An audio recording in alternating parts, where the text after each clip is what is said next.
Oh, say, can you see by the dawn's early light?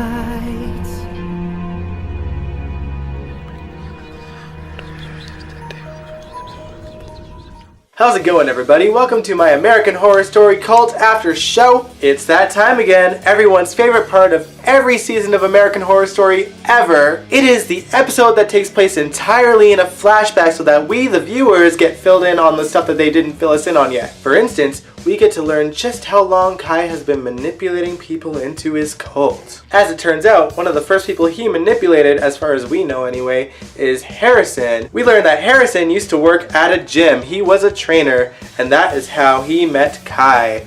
Totally by accident. Obviously not. Kai honestly didn't have to do a whole lot to get Harrison into his clutches. He literally just had to be his sexy ass motherfucking self. Is it weird that I'm sexually aroused by Kai? If it's wrong, I don't want to be right. Literally all Kai had to do to convince Harrison to murder his boss was let him watch him jerk off in the shower.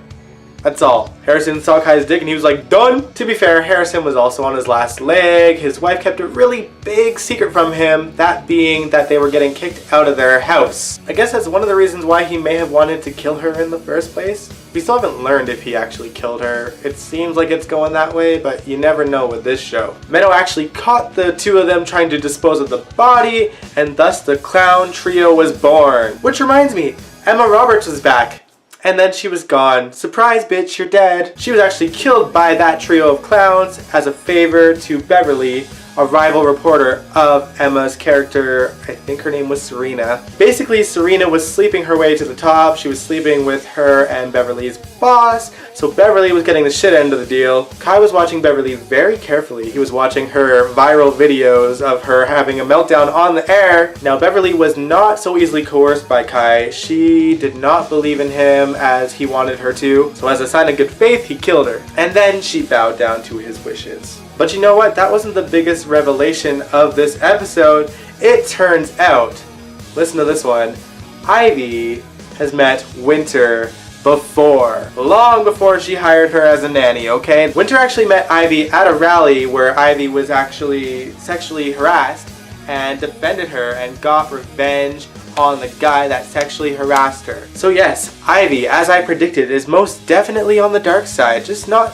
the same dark side as Kai, I guess. At least that remains to be seen anyway. See, Winter is just as morbid as her brother, but just has a different way of going about things. So Ivy and Winter tracked this guy down to his place of work at the end of the night. Turns out that he works at that creepy supermarket from episode 1. They shocked him, they kidnapped him, and threw him in a basement somewhere, tied him up, taped him up, whatever. I think it was just mainly to put the fear of God in him, because they said that they were going to call the cops in 24 hours after the voting ceremony was done. Because all this takes place before the election, okay? Keep up. I know, I'm mostly just as confused as you are. I'm trying here. Anyway, Kai found the guy and literally convinced him to chop his arm off so that he could get out and vote for Trump. So not every question was answered this episode, but we at least learn why Ivy hasn't fired Winter yet. Those two are thick as thieves. We still don't know about the gas and the grass thing, and we don't know how the therapist ties into this, but I'm sure we're gonna learn soon. I think I'm gonna give this episode 4 twisty heads out of 5. I enjoyed it. You know, like I said, I always enjoy these flashback episodes to fill us in on the stuff that we've been missing. I'm sure we're back to our regular programming next week. But yeah, I liked the episode.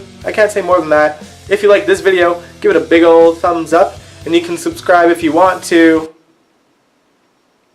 You're waiting for it, aren't you? Join me. And with that, I will catch you guys next week.